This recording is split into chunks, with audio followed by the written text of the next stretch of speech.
Falling Springs Mill. Once you step out of your car, this site will transport you back in time. This rustic picnic area with abundant history and minimal conveniences. The day-use facility is situated on the edge of a pond formed by a spring. The round pond is open and grassy. Oak and pine forests surround the site. The spring, one of our most photographed areas of the forest, is known as Falling Springs because the water pours out of the rock above the pond as a small waterfall.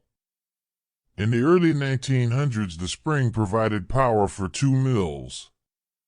To get to the mill, there is a wooden treadway. Falling Springs Mill. Built between 1927 and 1929, Falling Springs Mill was used to grind corn for feed, saw out shingles, saw firewood, and generate electricity on the site.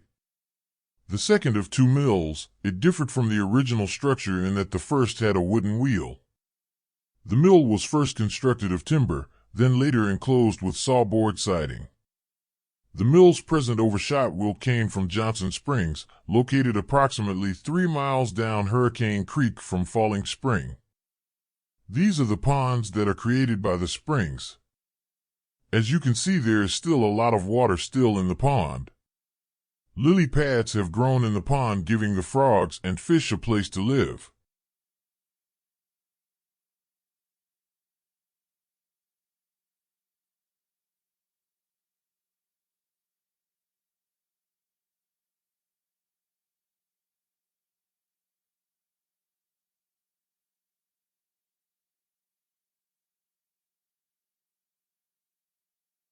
The former mill sits under a bluff where water comes out of the cave opening to form the spring about 15 feet above the ground.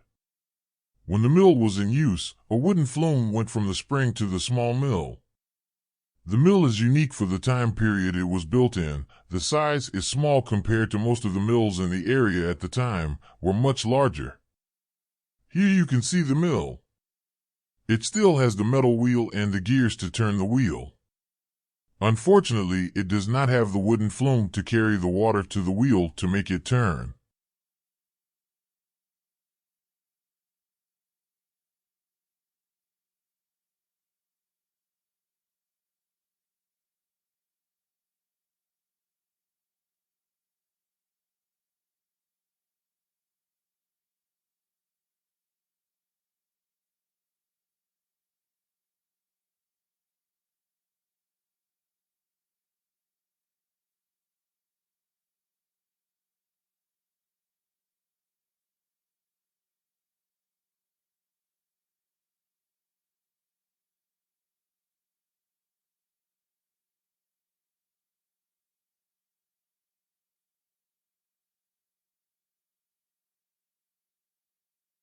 You can see the waterfall from the spring coming out of the hillside about 15 feet high. The wooden flume would have been under the waterfall to carry the water to the wheel, which would cause the wheel to turn. When my wife and I were here, I was 90 degrees. The spring water seemed to keep the temperature about 10 to 15 degrees cooler in this spot. So I would imagine on a hot day they would come back here and sit and relax, because it was a lot cooler here. You can see the area that can be used for picnics, and they have barbecue grills. It also has area for the kids to play, or you can play with your pets or just relax and take in the scenery. Thomas Brown's cabin. Thomas and Jane Brown homesteaded the Falling Springs area in 1851. They settled on a land which looked very similar to their homeland, Tennessee. The area around Falling Spring provided their basic needs, such as water for their livestock and personal use, and trees from which to build a cabin. Known today as the Thomas Brown Cabin, it was the first of 4 houses built near the site. One of the reasons the cabin remains today is because of the use of half-dovetailed notching used on the corners. The notching helped to shed water off the logs. A little history on the Brown family. They crossed the Mississippi River at what was called Green's Old Ferry, and they crossed the Ohio River at what was called Golconda in an old horse boat. They were in the company of 17 people. There were the Brown family and Jane's two sisters named Fowler and the Reeser family. On reaching Missouri, the eldest brother James Brown shook hands with each of his brothers and sisters and bade them farewell and departed northward, settling in the St. Joseph area. The rest of the family continued to Oregon County, Missouri. This was written in April 1929 by James Brown in his granddaughter Dorothy Thompson's graduation memory book.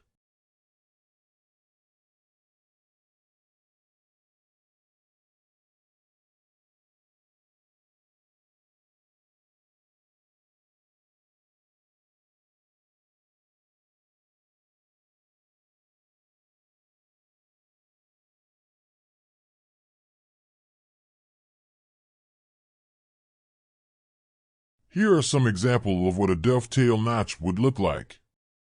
Also, there's a cemetery just before you get to Falling Spring Mill, called Falling Spring Cemetery. Just across the road from the cemetery is a wooden cross memorial for 3 Civil War soldiers who are buried in the cemetery.